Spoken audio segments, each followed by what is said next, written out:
quickly. I apologize that we're a few minutes late getting started, but we have a lot to get ready and we have a great program for you today. Good morning and welcome to our visitors and special guests here today. My name is Louisa Welch. I'm the principal here at Bayside Elementary School. We are delighted to have you join us this morning to help celebrate the observance of Veterans Day. And it's my hope that our assembly this morning shows just how much we truly appreciate our veterans and the sacrifices they have made for our country. When we say today that we thank you for your service, we recognize that your service to our country includes not only the job that you did or may still do as a member of the military, but also we thank you for the sacrifices that you have made beyond that.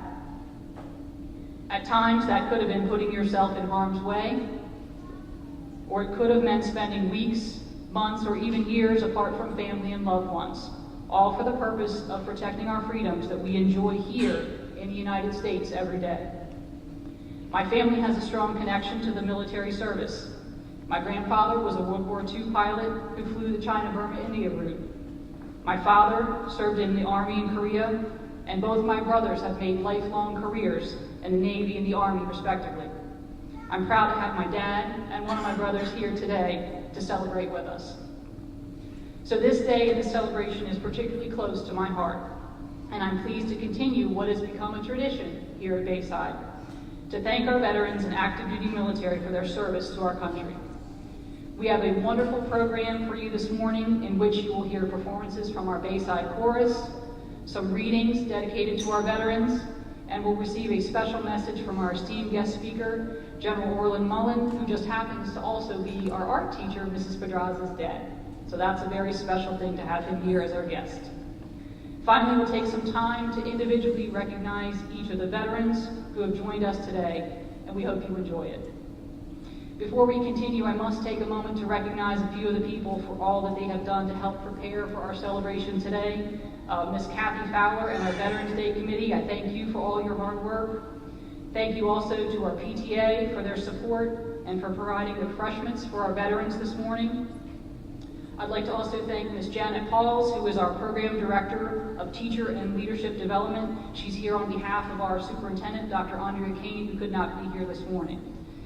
And I also bring greetings from Senator Ben Cardin. We have a representative from his office here today. He could not be here, but sends his well wishes to our veterans and our students here at Bayside.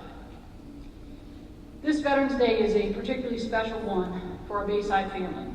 As many of you know, our very own Sergeant Dana Jones, who teaches 4th grade here at Bayside, was deployed at the end of last school year with the Maryland Air National Guard. He is currently serving our country overseas and will hopefully be back with us early in the new year. I am so pleased to have his wife, Maria Jones, who's also a veteran, that we honor today, joining us this morning. Mrs. Jones, would you please stand to be recognized?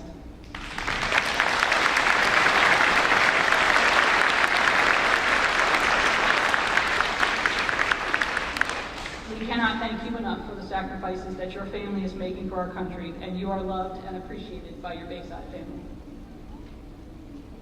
With the help of today's technology, we've been able to stay in touch with Mr. Jones and keep track of him on his deployment. Mr. Jones loves his country and what he's doing to serve overseas, but he also loves being a teacher. In his emails to us, he shared that he even uses his downtime to research new ideas for instruction for when he returns. He's an all-around outstanding guy, and we are so proud of him. His class this year, who is currently in the capable hands of Mrs. Emily Downey until his return, got a sneak peek last week at a special slideshow that he sent to us to show us a little bit about the job he's currently doing and to introduce us to his team. I'd like to take a few minutes to share that slideshow with you and the rest of our student body right now.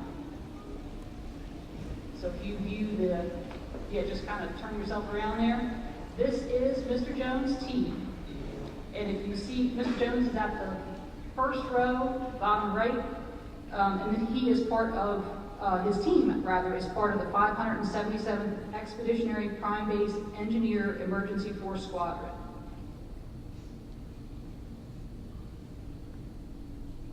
And so what Mr. Jones has done is he's taken a slide and created this for us to share, to introduce us to each member of the team that he works closest with, and to answer answer some of the questions that you guys probably have about how he's spending his time and who he's spending his time with.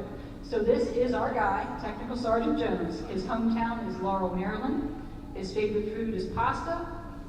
His favorite hobby is traveling. And the question was asked of him, how do you stay occupied when you're not working? He said, almost every day is different. I often go for a run, read books, or share stories with friends. His next team member is Technical Sergeant Sullivan. His hometown is College Station, Texas. His favorite food is steak. His favorite hobby is fishing. And the question he responded to, when your deployment is over, what's the first thing that you'll do? And his answer, I'm going to give my 1-year-old daughter the biggest hug ever. Our next team member is Staff Sergeant Torres. Her hometown is El Paso, Texas. Her favorite food is pizza, and one of her favorite hobbies is basketball. She was asked, where is the best place that you've been to while in the military? And how long were you there? Her answer was, I was once stationed in Hawaii. The beaches there are so beautiful. Our next team member is Technical Sergeant Goss. He is from Shreveport, Louisiana. His favorite food is also pizza. I wonder if pizza's a hard thing to get overseas. His favorite hobby is building remote control airplanes. And the question he was asked, what country would you like to visit and why? He responded that traveling anywhere in Europe would be awesome. I'd love learning about their history. Next is Airman First Class Ganyo. He is from Ghana, Africa. His favorite food is goat soup. His favorite hobby is sleeping. I bet he doesn't get to do that a lot over there. And he said, he was asked, what do you miss most about home? And his answer was, I miss eating at my favorite buffets. Next on the team is Staff Sergeant Kimmey. He is from Sandwich, Illinois. His favorite food is everything. His hobby is working out. And he was asked, what do you like most about the Air Force? He answered, I enjoy traveling and meeting new friends. The next member of the team is Senior Airman Castio. He is from the Bronx, New York. His favorite food is mango, and he loves doing all things outdoors. Senior Airman Castio was asked what inspired you to join the Air Force, and his answer was, I heard about the educational opportunities that the Air Force offers, and I was convinced at that moment. Next is Senior Airman Younger. His hometown is Columbia, Maryland, so not too far from here. His favorite food is ramen noodles. I'm surprised that is more popular than pizza. His hobby is building model airplanes. And the question he was asked, what inspired you to join the Air Force? He said, I wanted to travel and meet new people. So Mr. Jones also shared a few other questions that he thought you might have. He asked team members how long they had to work each day. And the response was between 10 and 12 hours a day. Sometimes they have to work through the night. They were also asked, does everyone on your team get along with each other? And his answer was yes. If we have disagreements, we talk about them, try different solutions until the problem is solved. And lastly, what has been the biggest challenge for you all so far? And his response was finishing our assignments by the due date. We're often given projects that must be completed in 4 days or less. And he ends the slideshow with some pictures of all the different jobs that they're doing. And he says, while we work hard, and that's the next picture, we play just as hard when our job is done. And if you can't see in that picture, it looks like they're having a rousing game of poker there that they're playing. So we thank Mr. Jones for sending this to us. We miss him very much, and hopefully he'll be back safe and home soon in the new year. So we appreciate him sending that.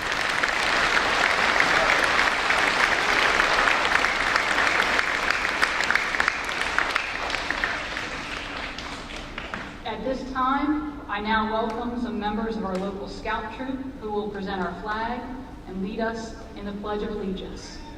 After the pledge, please remain standing as Mrs. White leads our Bayside chorus in the singing of our national anthem.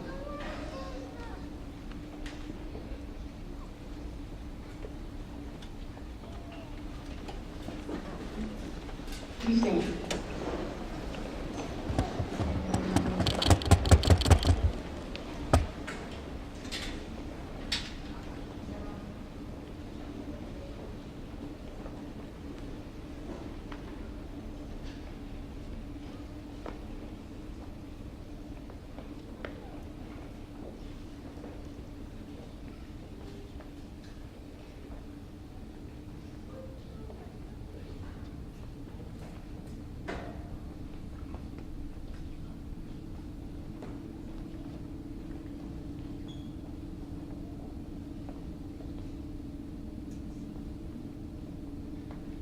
I pledge allegiance to the flag of the United States of America and to the republic for which it stands, one nation, under God, indivisible, with liberty and justice for all.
Thank you. You may be seated. Mrs. Prim, our teacher specialist, will now share a short explanation about what a veteran is.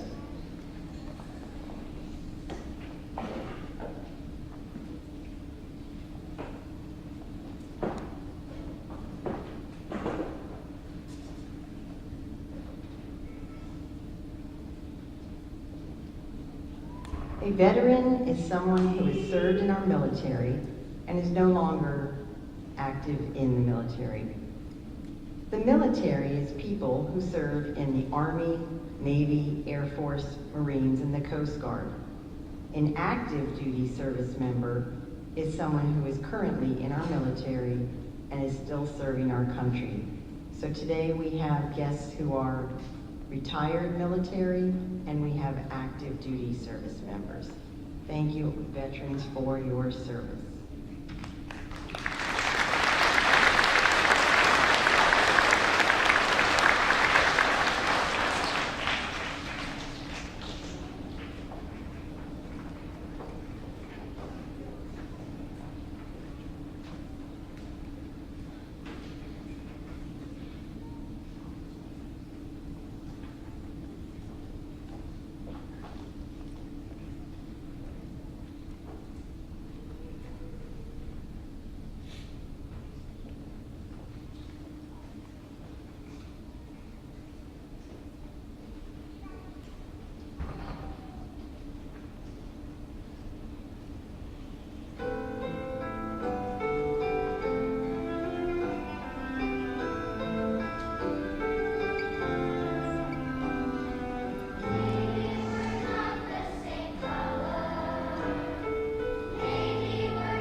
Good morning, everyone. I have the pleasure of introducing to you our guest speaker.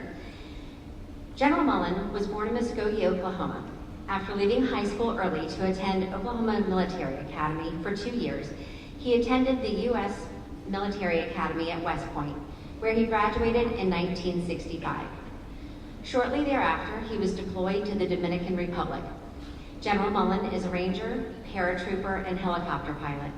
He is a veteran of 2 tours in the Vietnam War, where he first served as a lieutenant advising a South Vietnamese Army company, and his second tour as a captain with the 101st Airborne Division, where he was an operations officer and commander of a helicopter reconnaissance company. Later, General Mullen earned his master's degree in engineering from the University of Michigan, as well as a master's in military science from the War College in Washington, D.C. General Mullen's post-war assignments include managing ballistics research and tank programs across the country, as well as managing the Army's Comanche helicopter program, secret projects at the Ballistics Research Lab in Aberdeen, Maryland. General Mullen was the post commander in Grafenberg, Germany, and after serving in the Army for 30 years, General Mullen retired to then have a second career in defense consulting in Alexandria, Virginia for 20 years. General Mullen currently lives on Kent Island with his wife. Boys and girls, please give my dad, Brigadier General Orland Mullen, a warm Bayside welcome.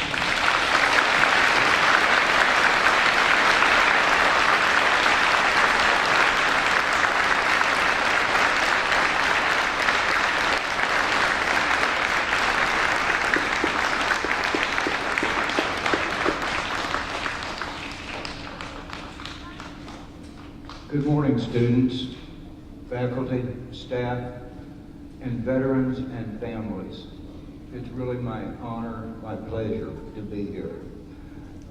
As I've gotten a lot older, it's really easy to be moved to tears, and the songs and the reaction of families and students really, to me, are very moving, and I'm sure to most of the elders here as well. So thank you very much for inviting me. And I want to say one thing right up front. Feel free, if you don't understand something or if you want me to explain something more, ask. Raise your hand and tell me that you want to ask a question and what it is. Like most veterans,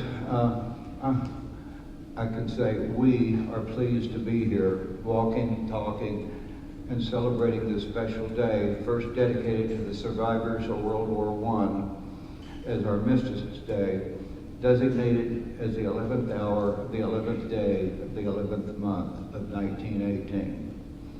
Winning the First World War enabled recognition by the world for the United States as a world power. American presidents from George Washington forward have pledged not to engage in European wars. However, because Woodrow Wilson, the president there then, had refrained and worked very hard not to become entangled or pulled into that war. Mistakes by the Germans caused the United States to have to enter the war to try to bring peace to Europe and the world. For the first time in history, the United States was a world power and the strongest of all of the powers in the world. I'm a veteran because from the time I was 12 years old, not much older than most of you here, I was determined to attend the U.S. Military Academy, and I wanted to be a soldier in the Army. To get there, I first went to the Oklahoma Military Academy for my first 2 years of college and enrolled in the ROTC program that you may have heard brothers and sisters and families talk about. I graduated with a AA degree and credit for a 4-year ROTC program and for appointment as a second lieutenant in the Army. I competed for appointment to West Point and achieved that in 1961. I had many personal goals, but I wanted to learn, I wanted to travel and learn to speak French and German and be an airborne ranger, which was a fond and hopeful desire of many of the young ROTC students, many students, period. I also wanted to be able to visit historic sites that I, as a student of history, wanted to visit, see, and experience. In addition, I wanted to have advanced degrees in engineering to further my career and to learn more about what made things work and what made them go. And as a mechanical engineer, I learned a whole lot of unanticipated facts about how things work, what made engines do what they do, and airplanes fly, helicopters, like I was the pilot, stay in the air and maneuver. I managed 2 of the Army's biggest development programs in succession and went on from there to work with transferring technologies to our allies, which then included the Federal Republic of Germany, France, and the United Kingdom.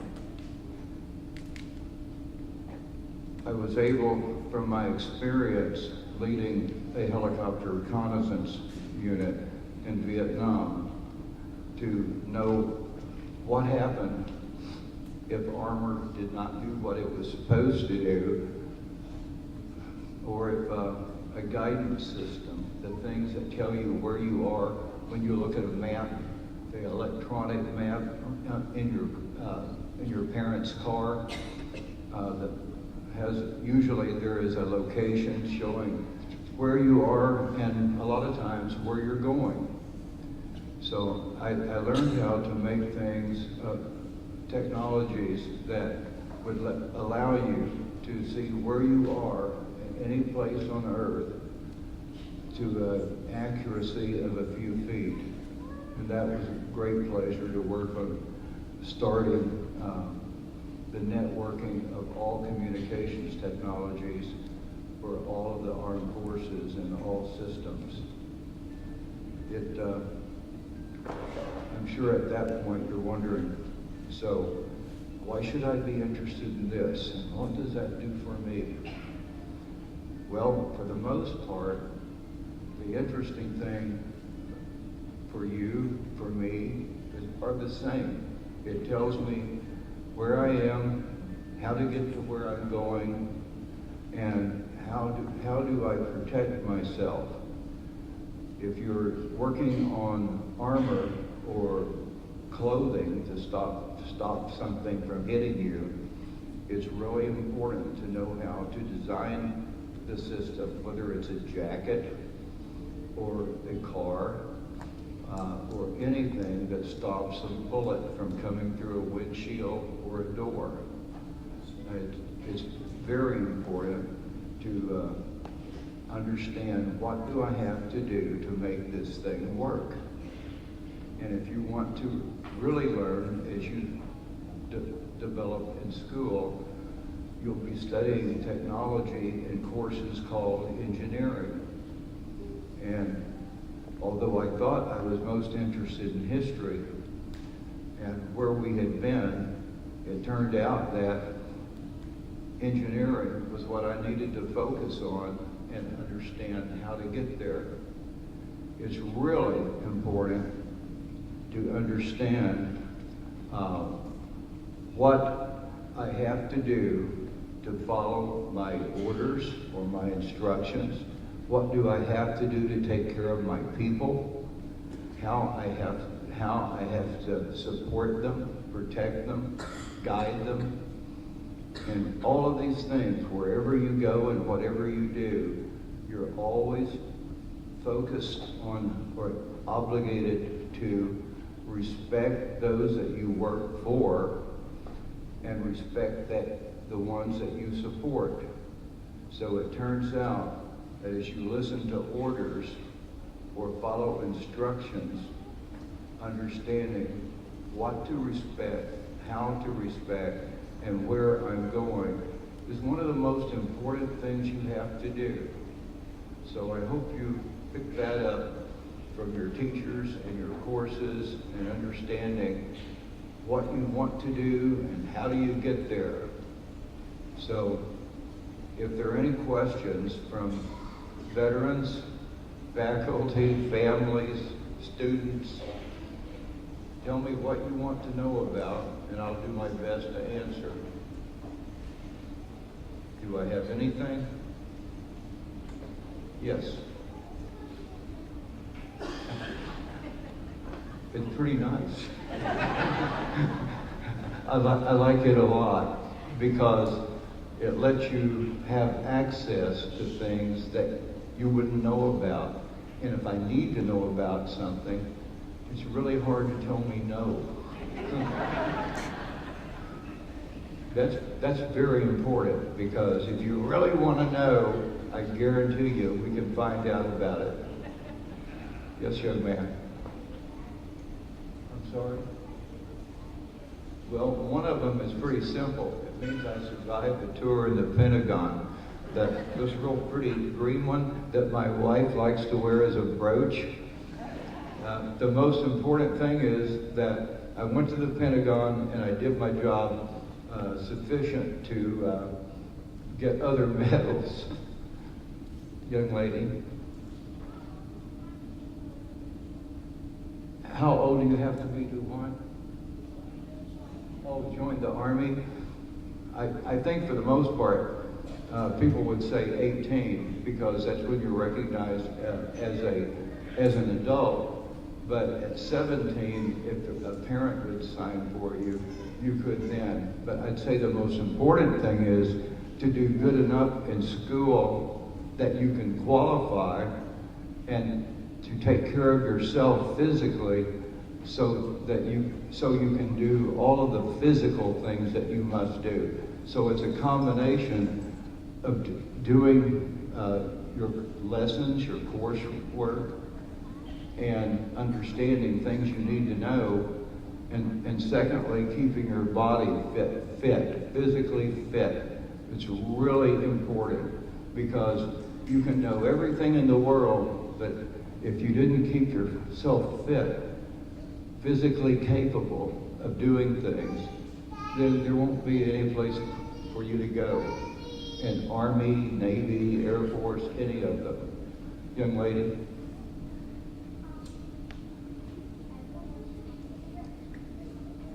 I need help hearing.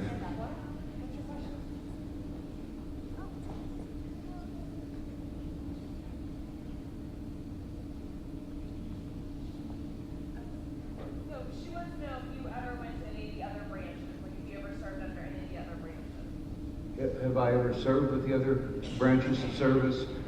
Yes, in almost every assignment I've had, I've either depended on Navy for support from aircraft or guns or missiles, with the Air Force for moving around from one place to another, the Air Force for air support, whether it's having them help protect me or warn me or guide me. So almost any service adds something really important in understanding what's going on, where is it, is there a threat, is someone trying to get me or hurt me, and all together it helps you understand what we call situational awareness. And situational awareness is simply, where am I, what's going on around me, and what do I do about it? right here.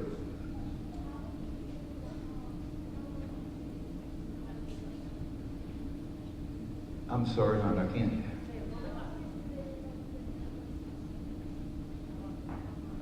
How long? Since I started West Point, I was in 34 years, but the period of time I was at West Point officially doesn't count.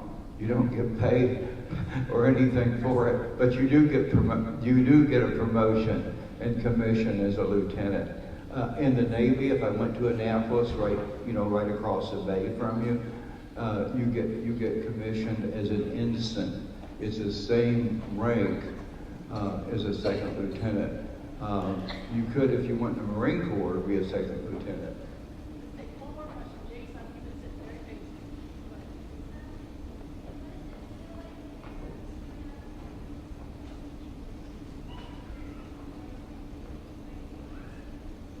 Say that just a little bit louder.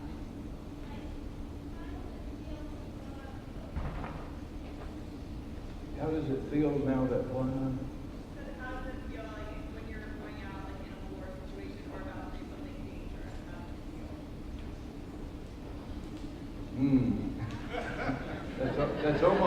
That's almost like, how does it feel before you jump out of an airplane? And I hesitate to be real specific about it because the first time you do it, you're really pretty frightened, but it's like anything that you don't know about or haven't done. You approach anything that's new or different with a good deal of apprehension, or a good deal, maybe a big fright. Dr. Mullen, thank you so much.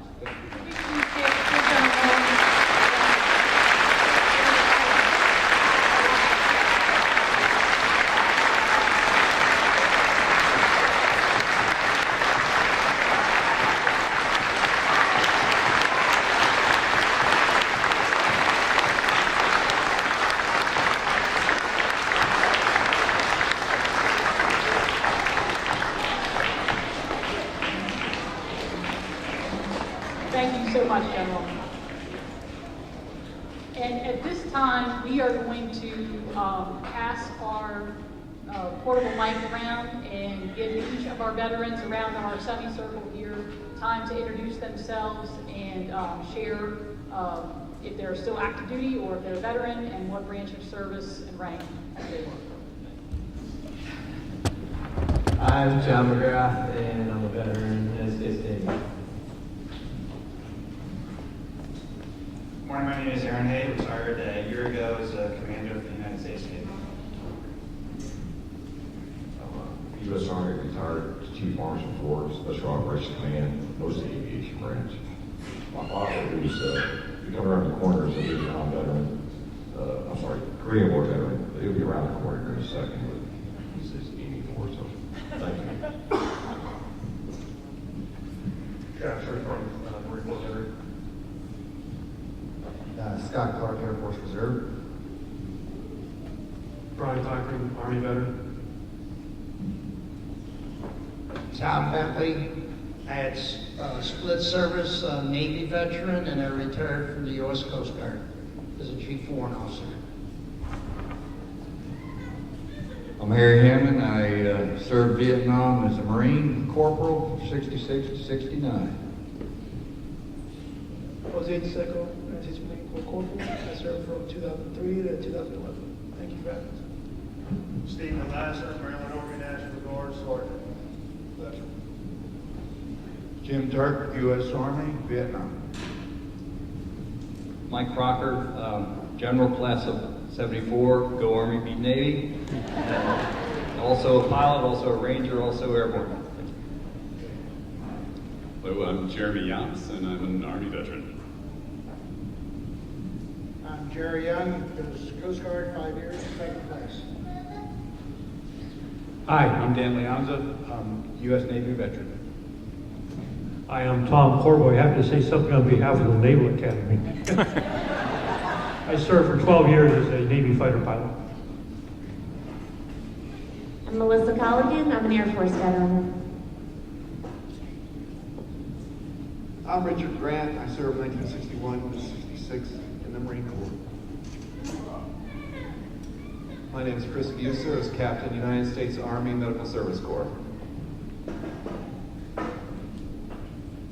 I'm Amy Reed, Army veteran. Dan Reed, Army veteran. Gunnery Sergeant Troll, active duty Marine Corps. Steve Lucas, U.S. Navy veteran. Javier Vaquero, Marine Corps veteran. Ken Southern, Army veteran. Marley Henson, Chief of United States Navy, retired. Aaron Poole, Marine Corps veteran. Nick Lauren, Air Force veteran, and probably still helping as a civilian from the Department of Defense. Trey Worsham, retired out of Air Force Space Command. Maria Jones, Air Force veteran and military wife.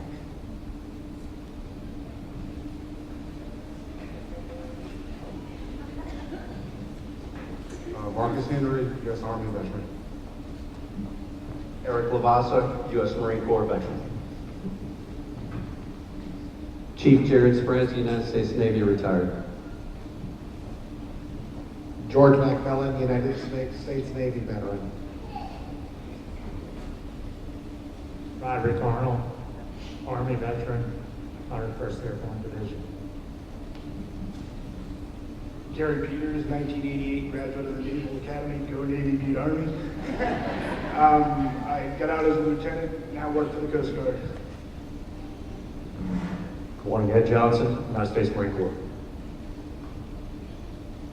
Jeff Lodi, Army veteran and 92 West Point graduate. Go Army, beat Navy. Joe Caldwell, United States Army, Vietnam vet.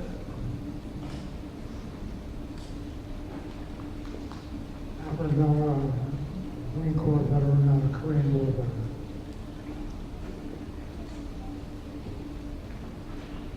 Chip Thomas, retired United States Navy. Hi, I'm Dave Rumsey. I was a lieutenant with the Marines in Vietnam.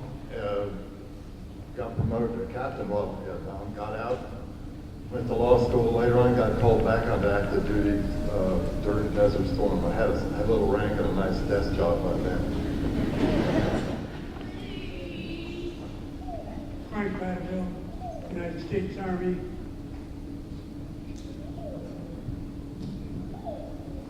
Lawrence B. Sealing, United States Army. Hooray! Rex Wells, United States Army, Cold War, Europe. Kate Jaquette, U.S. Air Force. Pete Bova, U.S. Air Force, veteran. John DeGore, United States Army veteran. Standing in for my mother, Captain Kathy Jo Keever, United States Air Force. Steve Principe, United States Air Force veteran. Ed Tucker, U.S. Navy vet, 60 to 64, Cuban Missile Crisis.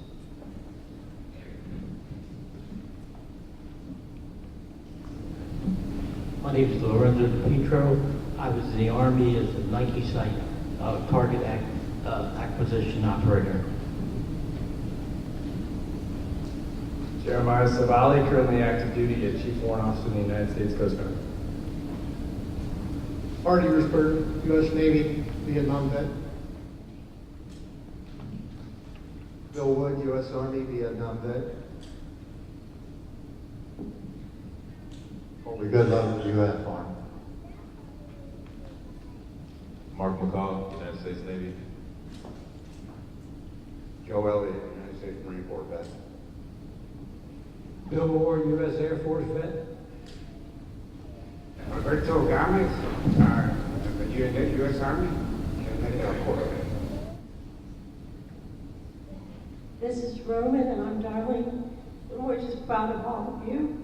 I'm a daughter of a veteran who was passed from World War II, proud wife of a retired vet who is homesick today, and we've been connected with military through, I have to just do this, through the Army, yay, for many years. Thank you all for everything.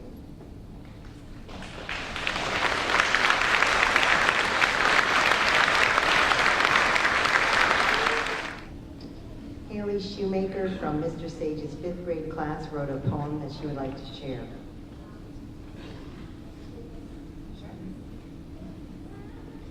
Some people dream the dream. Some people live the dream. Some people defend the dream. God bless the defenders. Happy Veterans Day. Thank you for your service.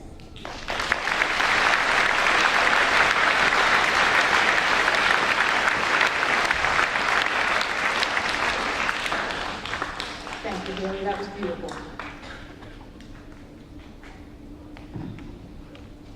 In closing, I'd just like to thank everyone who came out today, and again, everyone who made this ceremony possible. Sometimes I think that, maybe the kids aren't going to sit for so long with so many veterans introducing themselves, and it's going to take a long time. But I can tell you that they have their eyes and ears on every one of you as you introduced yourself, and we are thankful for every one of our veterans in this room, and thank you so much for being a part of today.